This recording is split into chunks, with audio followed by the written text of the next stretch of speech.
काल रात्री जवळ-जवळ आम्हाला 12:30 वाजले होते घरी यायला. खूप उशीर झाला होता आणि अवतार बघू शकता, खूप थकलो होतो. बसून-बसून तर कंटाळाच आला, कारण सारखा प्रवास पण फार हेक्टिक होतो. बसून-बसून पाठ दुखायला लागते. असो, तर रात्री आम्हाला 12:30 झाले होते यायला.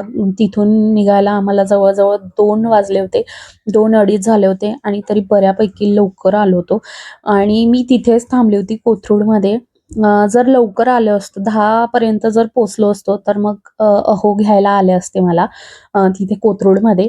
पण रात्री 12:30 झाले होते म्हणून मग सकाळी रात्री मी इथेच थांबली होती आणि सकाळी मला ते घ्यायला आले होते.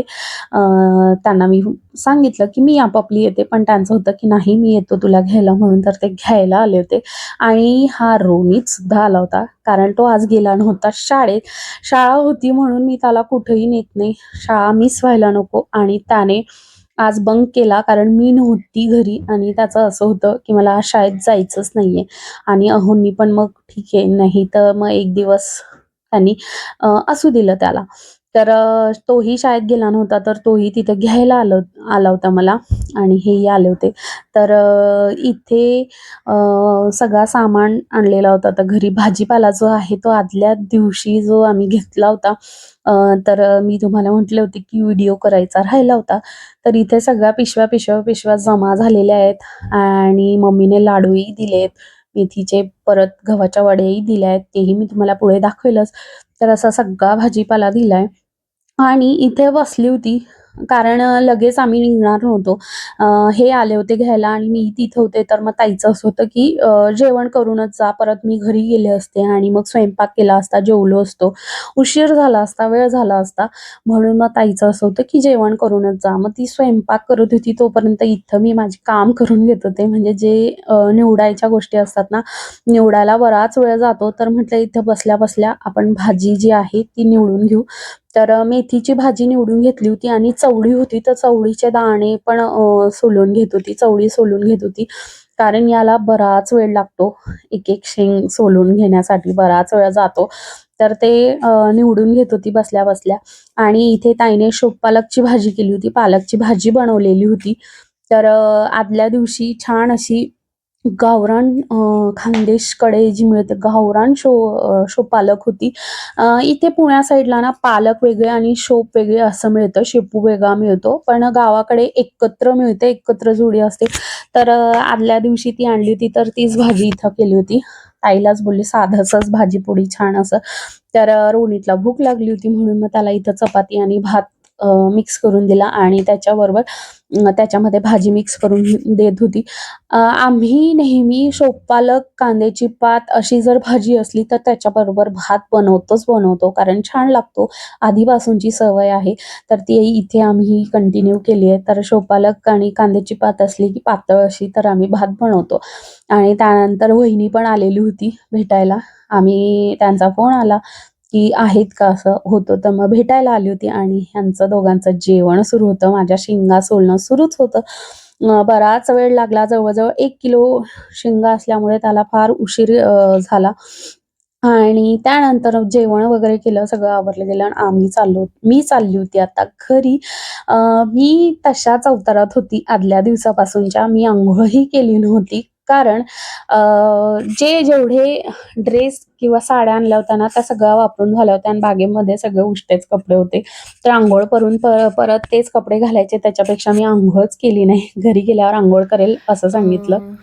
ताईकडनं आली आणि घरी आल्यानंतर मग फ्रेश वगैरे झाली, कारण अंघोळ वगैरे बाकी होती. तयारी वगैरे केली, अंघोळ वगैरे केली आणि झोपली. कारण काल पण रात्री आम्हाला यायला जवळजवळ 12 वाजले होते. तर त्यामुळे 12-1 झाले होते रात्री यायला घरी. तर उशीर झाला होता आणि सकाळी लगेच पोरांची शाळा होती, दक्षी आणि परीची. मग त्यांची गडबड सुरू झाली, तर लवकर उठलेली सकाळी. तर आपोआपच घरी आल्यावर ना झोप येत होती, तर मग झोपली. आणि भाजीची पिशवी अजून आहे, तिथेच आहे. तर आता भाजी पण मला फ्रीजमध्ये ठेवायला पाहिजे. झोपली होती रात्री 12ला. तर आता ती भाजी पण ठेवते. भाजी तिथंच पडली आहे, आवरायची आहे. भाजी काल खूप छान छान मिळाली आम्हाला तिथे. लकीली मस्त हिरवागार आणि फ्रेश भाजीपाला होता. थांब बाळा, ठेवायचं आहे. वाटाणा अजून निवडायचं राहिला आहे थोडा. हां, सगळा भाजीपाला हा शिरपूरवरनं आणलेला आहे आणि हे 4 फ्लावर म्हणजे सगळं किलोच्या मापानं घेतलेलं आहे. सगळं किलोने घेतलं आहे कारण किलोने खूप परवडत होतं. तर फ्लावर घेतला होता आणि खूप हे 40 रुपयाला, हे 40 रुपयाला, हे 50 रुपयाला. परत मिरची अर्धा किलो, भेंडी 40 रुपये किलो, मेथी 10 रुपयाची जुडी आणि ही पण गावरानी होती, ती निवडून ठेवली म्हणून तशी दिसते. तर मेथी, वाटाणा 50 रुपये किलो. तर असा सगळा भाजीपाला तिकडनं आणला आहे. चवळी पण मी सकाळीच निवडून घेतली होती, ताईच्या इथेच बसून चवळी आणि मेथी निवडून घेतली होती. भेंडी रोनीतला खूप आवडते म्हणून भेंडी पण आणली. जरा घामासारखी झाली ती, तिला आता फ्रीजमध्ये ठेवते. आणि वांगे पण. आता हा भाजीपाला जवळजवळ मला आता. आणि मम्मीने मेथीचे लाडू पण दिलेले आहेत, डबा नव्हता पिशवीतच दिले कारण मम्मीचे लाडू अजिबात फुटणार नाही, छान आहे तसे. तर मम्मीने पण मेथीचे लाडू बांधले होते तर दिले. आणि वड्या पण दिल्यात, गव्हाच्या वड्या दाखवते मी. तर या गव्हाच्या वड्या आहेत तर त्या पण आणल्यात मी भाजीसाठी, मम्मीने दिल्यात भाजीसाठी. याची पण भाजी खूप छान लागते. तर या पिशवीत भरून दिल्यात त्या वड्या पण.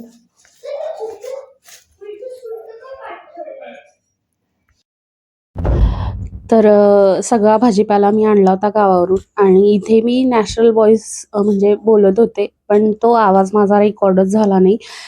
कारण बॅकला ना मला वाटतं फोन येत होता, त्यामुळे जे मी बोलले ना त्याचा आवाज जो आहे तो रेकॉर्डच झाला नाही. असो, तर सगळा भाजीपाला जो होता तो शिरपूरवरनं आणलेला होता आणि खूप छान आणि फ्रेश असा होता. तर छोटासा आजचा ब्लॉग तुम्हाला कसा वाटला नक्की कमेंट करून सांगा.